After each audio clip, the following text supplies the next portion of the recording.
حق مہر کی شرعی مقدار کیا ہے، اس پر آج ہماری بحث ہوگی، اور حق مہر کے کچھ ضروری مسئلے بھی۔ پہلے تو حق مہر کی تعریف کیا ہے، حق مہر کسے کہتے ہیں، ہم اس کو سمجھنے کی کوشش کرتے ہیں۔ فقہ المذاہب الاربعہ میرے سامنے ہے، اس میں اس کی تعریف لکھی ہے، فَهُوَ اسْمٌ لِلْمَالِ الَّذِي يَجِبُ لِلْمَرْأَةِ فِي عَقْدِ النِّكَاحِ فِي مُقَابَلَةِ الِاسْتِمْتَاعِ بِهَا، کہ نام ہے اس مال کا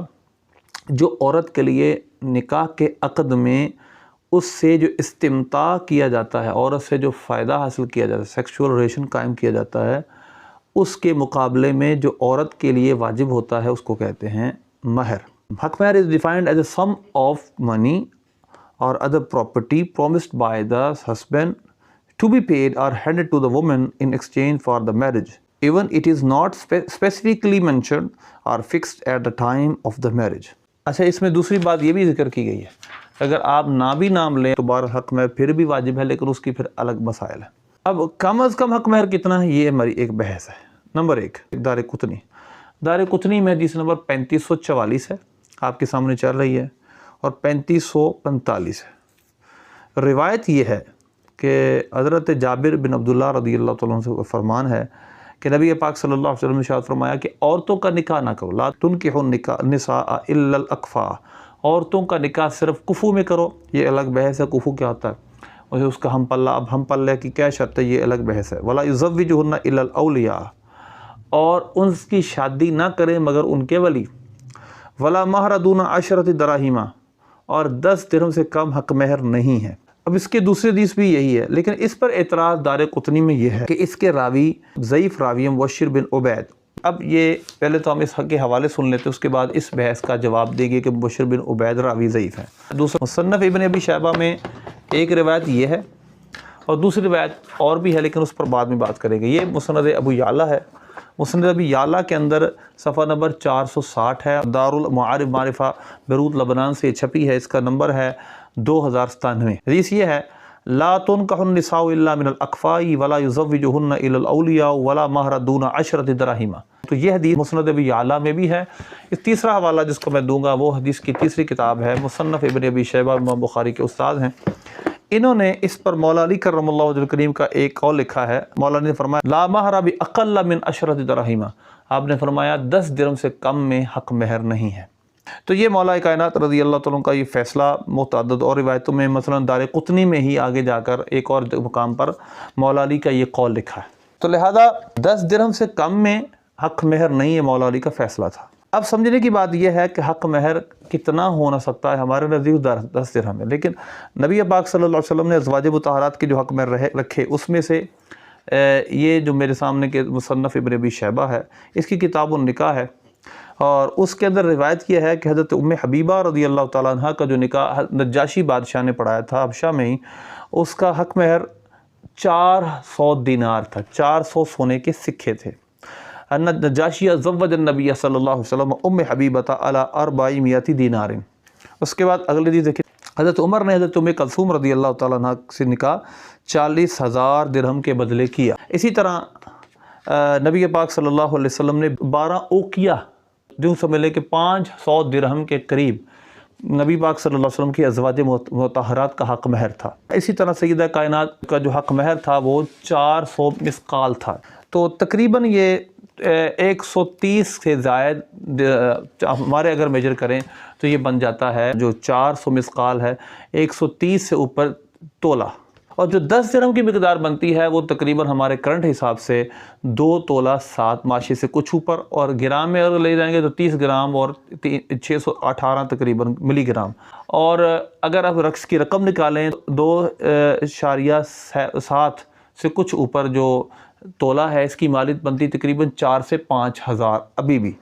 تو لہذا حق مہر کی رقم کم از کم جو ہونی چاہیے 4 سے 5 ہزار ہے۔ میں نے 3 حوالے مصنف ابی یعلا کے، دار قطنی، اسی طرح مصنف ابی شیبہ۔ اس کے بعد جو فقہ کی کتابیں ان میں تو متعدد کتابوں میں یہ بات لکھی ہے، احناف کی ہر کتاب میں تقریباً یہ بحث موجود ہے جہاں کتاب النکاح ہے۔ اسی طرح نبی پاک صلی اللہ علیہ وسلم نے حضرت عبد الرحمن بن عوف، یہ صحیح بخاری کی حدیث نمبر 5159 ہے، حضرت عبد الرحمن بن عوف رضی اللہ تعالیٰ عنہ نے ایک انصار کی عورت سے شادی کی، تزوج امرأۃ من الانصار۔ تو حضور نے فرمایا کم اصدقتہا، صداق بھی کہا جاتا ہے مہر کو۔ آپ نے فرمایا تو نے کتنا حق مہر رکھا؟ عرض کی وزن نوات من ذہب، نوات کہتے ہیں کھجور کی گٹلی کو تو اتنا سونا۔ نبی پاک صلی اللہ علیہ وسلم نے فرمایا وَأَوْلِمْ وَلَوْ بِشَاةٍ، ولیمہ کر اگرچہ ایک بکری کے ساتھ، یعنی نبی پاک صلی اللہ علیہ وسلم نے ان کا انکار نہیں فرمایا۔ اسی طرح مولا علی رضی اللہ تعالیٰ کا جو فرمان میں نے دارقطنی میں آپ کو بتایا، اس کے اندر آپ کا یہ قول ہے لا تقطع الید الا فی 10 دراہم، کہ ہاتھ 10 درہم سے کم نہیں کٹے گا،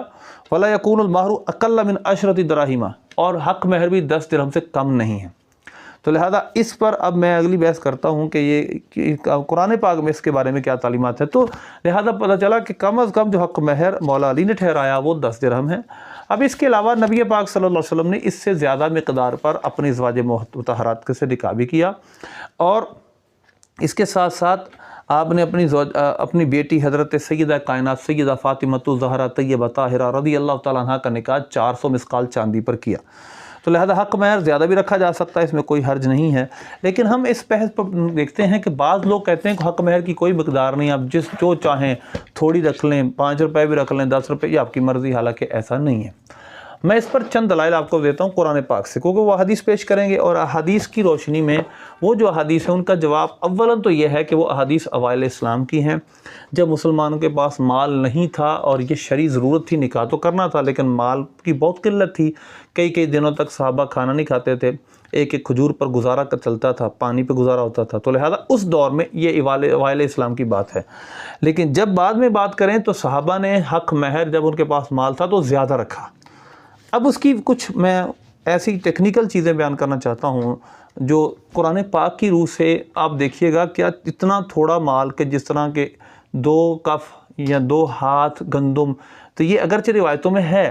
لیکن دیکھا جائے تو یہ صرف مجبوری کے حالات میں، جب اوائل اسلام تھا مال نہیں تھا، ان حالات کی بات ہے۔ جب ہم قرآن پاک پہ غور کرتے ہیں تو قرآن پاک نے جو اصول، جو قواعد حق مہر کے بیان کیے اس میں تو یہ پتہ چلتا ہے کہ حق مہر کی رقم زیادہ ہونی چاہیے۔ مثلا سورہ بقرہ، اس کے اندر رکوع نمبر 15 ہے، رکوع نمبر 15 ہے دوسرے پارے کا، اور 31 نمبر رکوع ہے دوسرا سورہ بقرہ کا۔ اس کی آیت نمبر 236 سے لے کر 37، دو آیتیں 36 اور 37 ہیں۔ اس میں ان عورتوں کا حق مہر بیان کیا گیا ہے جو چھونے سے پہلے جن کو طلاق دی گئی یا حق مہر مقرر نہیں کیا گیا اور طلاق ہو گئی۔ تو ایک تو یہ ہے کہ اگر حق مہر مقرر نہیں تھا اور چھونے سے پہلے طلاق دے دی گئی تو متعوہن، قرآن نے فرمایا ان کے ساتھ ان کو متع دو۔ متع کیا ہے؟ 3 کپڑے۔ اب 3 کپڑے کم از کم مقدار رکھی گئی اس کی، اس کے بعد آگے چلیں، اور اگر چھونے سے پہلے طلاق دے دی وَقَدْ فَرَضْتُمْ لَهُنَّ فَرِيضَةً، اور کچھ تم حق مہر مقرر کر چکے ہو، فَنِصْفُ مَا فَرَضْتُمْ، جو تم نے مقرر کر دیا اس کا نصف دو۔ اگر ہم دیکھیں تو جو آپ کہا جاتا ہے کہ تھوڑی مقدار بھی، ایک کف جو پر بھی نکاح کر لیں تو ہو سکتا ہے، جیسے میں نے کہا یہ روایتیں ہیں، لیکن اس اوائل اسلام کی جب پال نہیں تھا، اب کسی کے بعد بوریاں کی بوریاں گھر میں پڑی ہیں، مال کے ڈھیر لگے ہوئے ہیں، حق مہر وہ کہے کہ میں 1 جو دوں، اور وہ بھی جب عورت کو چھونے سے پہلے طلاق تو آدھا دوں، اس کی کیا ویلیو ہوگی؟ تو لہذا اس وجہ سے قرآن نے کہا ہے آدھا مال دو گے تو مال یقیناً کوئی اتنا ہوگا کہ جس کو لوگ مال عرف میں مال سمجھا جاتا ہوگا، اہمیت دی جاتی ہوگی، اسی کا نصف کریں گے۔ آگے چلیں۔ اسی طرح اللہ نے جب حق مہر کی رقم کے حق کو بیان کیا کہ کس کا حق ہے، اللہ نے سورہ نساء میں اس حق کو بیان کیا کہ حق مہر کس کا حق ہے۔ مثلا اس کی آیت نمبر 4 ہے سورہ نساء کی، وَآتُوا النِّسَاءَ صَدُقَاتِهِنَّ نِحْلَةً، کہ عورتوں کو ان کے حق مہر خوشی سے دو، اور وَإِن طِبْنَ لَكُمْ عَنْ شَيْءٍ مِّنْهُ نَفْسًا فَكُلُوهُ هَنِيًّا مَرِيًّا، پھر اگر اپنے دل کی خوشی سے مہر میں سے تمہیں کچھ دے دیں تو اسے کھاؤ رچتا بستا، یعنی خوشگوار اور مزے سے کھا سکتے ہو۔ اب اگر حق مہر کی رقم بالکل معمولی ہو اور بالکل ہی اس کی کوئی مارکیٹ ویلیو نہ ہو تو اس میں سے وہ شوہر کو کیا کھلائے گی رچتا بستا؟ تو لہذا اس سے پتہ چلتا ہے کہ کم از کم ایک کوئی نہ کوئی اتنی مقدار ضروری ہے کہ جس کو مال سمجھا جائے، جس کی اہمیت ہو معاشرے میں، یعنی مطلب عرف میں اس کو کوئی ویلیو دی جائے۔ اسی طرح اب آگے چلتے ہیں۔ جیسے میں نے پہلے عرض کیا کہ احادیث میں اسی مقداریں ہیں، لیکن وہ اوائل اسلام کی چند صحابہ کے ایسے واقعات ہیں، لیکن نبی پاک صلی اللہ علیہ وسلم سے ازواج مطہرات کے نکاح، آپ نے اپنی بیٹی کا نکاح اور صحابہ نے جو نکاح کیے ان میں بہت زیادہ حق مہر کا بھی ذکر ہے۔ مثلا قرآن میں ہی ہے، اللہ فرماتا ہے وَإِنْ أَرَدْتُمُ اسْتِبْدَالَ زَوْجٍ مَّكَانَ زَوْجٍ، آیت نمبر 20 ہے سورہ نساء کی، کہ اگر تم ایک بیوی دوسری بیوی سے تبدیل کرنا چاہو، وَآتَيْتُمْ إِحْدَاهُنَّ قِنْطَارًا، حالانکہ تم ایک کو قنطار یعنی سونے کے چاندی کے ڈھیر سے ڈھیر یعنی مالوں کا ڈھیر دے چکے، بڑے بڑے ڈھیر دے چکے ہو، تو فَلَا تَأْخُذُوا مِنْهُ شَيْئًا، ان سے کچھ لوگے نہیں، یعنی اگر طلاق دینی ہے اور شوہر میں سونے کے ڈھیر ہی کیوں نہیں دیے تو ان کو واپس نہیں لے سکتا۔ تو لہذا اس سے پتہ چلا کہ شریعت نے اور اسلام نے جس چیز کو جس کو جائز رکھا ہے وہ یہ ہے کہ آپ زیادہ حق مہر دے سکتے ہیں، اور اگرچہ یہ اچھا ہے کہ کم حق مہر رکھا جائے، یعنی اتنا کم نہیں کہ جس کو مال نہ سمجھا جائے، یعنی حق مہر تھوڑا ہو جو دیا جا سکے آسانی سے، اس کو اچھا سا کہا گیا جس میں، لیکن یہ بھی درست ہے کہ کوئی سونے کے ڈھیر دے۔ سیدنا فاروق اعظم رضی اللہ عنہ کا یہ واقعہ متعدد کتابوں میں لکھا ہے کہ آپ رضی اللہ تعالیٰ عنہ نے خطبہ دیا کہ حق مہر کم رکھا کرو۔ ایک عورت کھڑی ہوئی اور کہنے لگی حضور آپ ہمیں حق مہر کم رکھنے کا کہہ رہے ہیں، قرآن پاک میں ہے وَآتَيْتُمْ إِحْدَاهُنَّ قِنْطَارًا، کہ تم اگر ایک سونے کے یا چاندی کے ڈھیر مال دے چکے ہو تو واپس نہ لو، تو لہذا اگر ناجائز ہوتا تو اللہ منع کر دیتا۔ تو سیدنا فاروق اعظم رضی اللہ عنہ نے فرمایا جس کا مفہوم یہ ہے کہ ہر شخص عمر سے زیادہ سمجھدار ہے، تو لہذا آپ نے اپنی قول سے رجوع کر لیا۔ تو زیادہ حق مہر قرآن سے ثابت ہے کہ زیادہ حق مہر رکھنا بالکل درست ہے، جائز ہے، لیکن اگرچہ حدیث پہ یہ ثابت ہوتا ہے کہ زیادہ حق مہر اتنا نہ رکھا جائے جو پہنچ سے دور چلا جائے، یعنی آسانی سے جو پے کیا جا سکے، ایسر ہو، اس کو رکھا جائے۔ اور قرآن پاک کے ایک اور مقام جو کہ سورہ نساء کی ہی آیت نمبر 24 اللہ فرماتا ہے وَأُحِلَّ لَكُم مَّا وَرَاءَ ذَلِكُم، جو حرام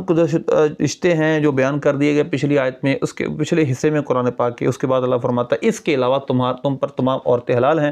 لیکن شرط یہ ہے ان تبتغوا بِأَمْوَالِكُم مُحْسِنِينَ غَيْرَ مُسَافِحِينَ، دو شرطیں ہیں، ایک تو اس کو اپنے مالوں سے چاہو، دوسرا محسن ہو کر، شادی شدہ ہو کر، پانی بہاتے ہوئے نہیں، یعنی زنا کے ذریعے نہیں، نکاح کرنا ہے، ایجاب و قبول کرنا ہے پراپر گواہوں کے ساتھ، اور پھر مالوں کے ساتھ چاہنا ہے۔ تو اس سے پتہ چلا قرآن نے جو ضروری کیا ہے وہ مال ہے، کہ ہم نے مال دینا ہے، تو مال ظاہر ہے کہ اتنا تو عرف میں ہو کہ جس کو لوگ مال سمجھتے ہیں اس کو ویلیو دیتے ہوں۔ فَمَسْتَمْتَعْتُمْ بِهِ مِنْهُنَّ فَآتُوهُنَّ أُجُورَهُنَّ فَرِيضَةً، تو جن عورتوں کو نکاح میں لانا چاہو ان کے بندے ہوئے حق مہر انہیں دو، جو حق مہر اس کا باندھا ہے اس کو دو۔ تو لہذا حق مہر باندھنا یہ تو ضروری بھی ہے، اور اس کے ساتھ ساتھ حق مہر اتنا ہو کہ جس کو کوئی ویلیو دی جاتی ہو، قرآن پاک نے اس کو مال فرمایا ہے، اور اگر وہ مال ہی نہ ہو تو اس کو ویلیو کون دے گا؟ تو اس کا جیسے اتنا حق مہر ہو، جس طرح حدیث مبارکہ میں نے ثابت کیا ہے کہ 10 درہم کا حق مہر تو مولا علی نے فرمایا اس سے کم حق مہر نہیں ہے۔ اسی طرح سورہ احزاب کی ایک آیت ہے، اس کے اندر اللہ فرماتا ہے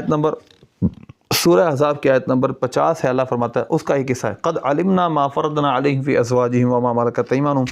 ہمیں معلوم ہے جو ہم نے مسلمانوں پر مقرر کیا ہے ان کی بیویوں اور ان کے ہاتھ کے مال کنیزوں میں، یہ خصوصیت تمہاری اس لیے کہ تم پر کوئی تنگی نہ ہو۔ تو لہذا عام مسلمانوں کا حکم تو یہ ہے کہ وہ حق مہر کے بغیر نکاح نہیں کر سکتے۔ نبی پاک صلی اللہ علیہ وسلم کے بارے میں یہ تھا کہ اگر کوئی آپ کو ہبہ کر دے عورت تو آپ اس کو اپنے پاس رکھ سکتے، اس سے نکاح کر سکتے ہیں حق مہر مقرر کیے بغیر۔ لیکن جو اب مومنوں کا بارے میں اللہ کا فیصلہ وہ کیا ہے قد علمنا ما فرضنا علیہم فی ازواجہم، اب یہاں پر اللہ فرماتا ہے ہم نے جان لیا جو ہم نے ان کی بیویوں کے بارے میں فرض کیا۔ تو اس سے پتہ چلا کہ جو حق مہر ہے وہ شرعاً مقدر ہے، شرعاً اس کو بیان کر دیا گیا ہے۔ تو اب وہ کتنا ہے، یہ آیت مجمل تھی، اس کی تفسیر پھر ان حدیثوں نے کر دی جس میں کم از کم 10 درہم کو حق مہر رکھا گیا۔ تو لہذا ہمارا یہ موقف کہ 10 درہم کم از کم حق مہر ہے، یہ قرآن کی بھی اس کی تائید ہے، قرآن نے مال فرمایا ہے، اور قرآن نے فرمایا اس کا نصف دیا جائے گا اگر عورت کو جو مقرر کیا ہے، اگر عورت کو پہلے طلاق ہو گئی، اور اگر وہ قابل قدر شے ہی نہیں تو اس کا نصف کیا کریں گے پھر؟ تو لہذا اس لیے ایک بات یہ سمجھنے والی ہے۔ دوسری یہ کہ جس طرح دارقطنی نے کہا کہ اس کے حدیثوں میں منکر راوی ہیں، متروک الحدیث ہیں، تو اس کا جواب یہ ہے کہ ایک سند میں تو یہ بات ٹھیک ہے، لیکن جو دوسری سند جو مصنف ابن ابی شیبہ میں مولا علی کا فرمان لکھا ہے، اور اسی طرح مولا علی کا فرمان دارقطنی میں بھی، وہاں مبشر بن عبید راوی موجود نہیں ہے، تو اس لیے یہ اعتراض اٹھ جاتا ہے کہ مبشر بن عبید راوی ہے جو ضعیف ہے۔